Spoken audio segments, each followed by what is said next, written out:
नमस्कार, मैं हूं फरहान। आप देख रहे हैं नेक्स्ट 9 न्यूज नेशन। कांग्रेस लगातार गलतियां करती जा रही है, जिसका खामियाजा उसे भुगतना पड़ता है।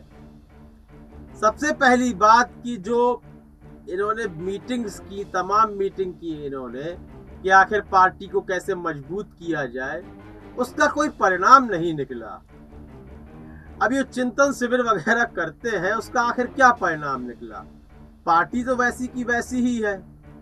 भले ही राज्य की कार्यकारिणी जो सदस्य होते हैं उनमें कोई बदलाव देखने को मिले, लेकिन राष्ट्रीय स्तर पर कोई बदलाव देखने को नहीं मिला।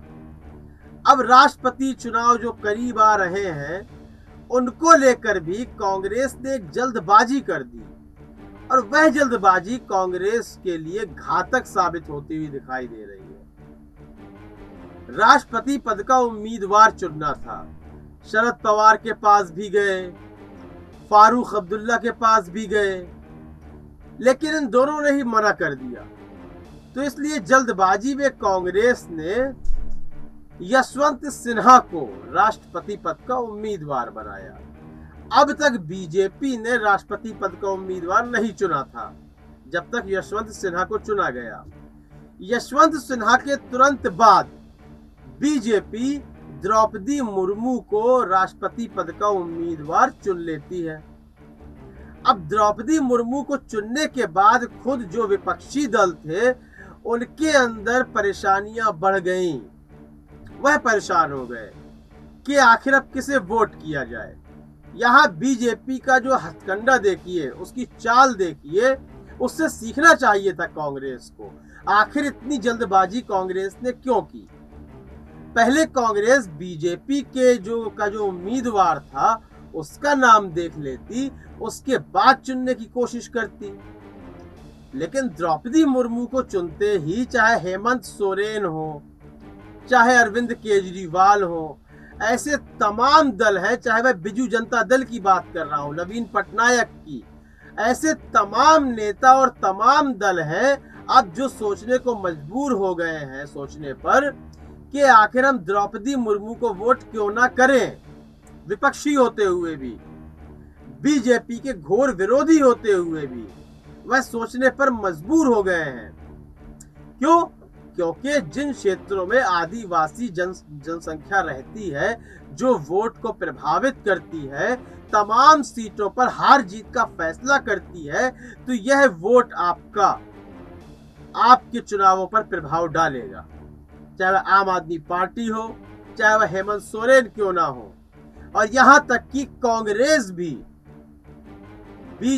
आदिवासियों के विरोध में मानी जाएगी, और यही प्रोपेगेंडा आने वाले समय में चलाया जाएगा। यदि भारतीय जनता पार्टी ने आदिवासी कैंडिडेट उम्मीदवार उतारा था, तो कांग्रेस भी बाद में उतारते हुए इसके बदले में एक आदिवासी कैंडिडेट ही उतार सकती थी। यहां पर कम से कम विपक्षी दलों के लिए तो आसानी हो जाती, क्योंकि द्रौपदी मुर्मू का जो राजनीतिक कैरियर है वह बहुत बड़ा और ऐसा नहीं है कि वह लोगों को प्रभावित कर सके, क्योंकि वह राज्यपाल नहीं, राज्यपाल भी केंद्र की ही सिफारिश पर आता है।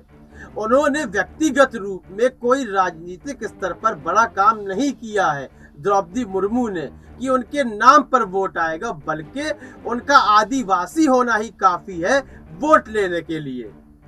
तो इसलिए आप द्रौपदी मुर्मू के यदि विरोध में एक आदिवासी कैंडिडेट ही उतार देते, उम्मीदवार उतार देते, तो यहाँ पर चेहरे पर वोट नहीं आ रहा था, बल्कि आदिवासी के नाम पर जो वोट आ रहा है। और जो लोग यशवंत सिन्हा को वोट देने से पीछे हट रहे हैं, तो वह लोग कहीं ना कहीं फैसला आसानी से ले पाते।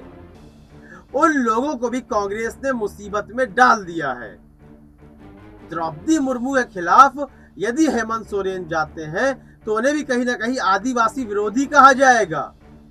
अरविंद केजरीवाल जाते हैं तो राजस्थान और गुजरात के चुनावों में, जहां पर आदिवासी बहुत बड़े स्तर पर सीटों को प्रभावित करते हैं, वहां पर अरविंद केजरीवाल को हार का सामना करना पड़ेगा। तो कहीं ना कहीं कांग्रेस ने अपना उम्मीदवार चुनने में जल्दबाजी की है।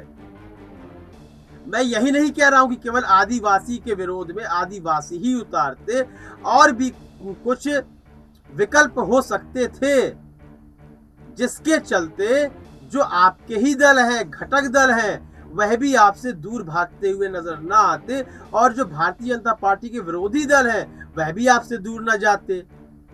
इस संबंध में अपनी राय अवश्य दें, आपकी राय महत्वपूर्ण है। कार्यक्रम को लाइक करें, ज्यादा से ज्यादा शेयर करें और चैनल को सब्सक्राइब अवश्य कर दें। तब तक के लिए इजाजत दीजिए, धन्यवाद।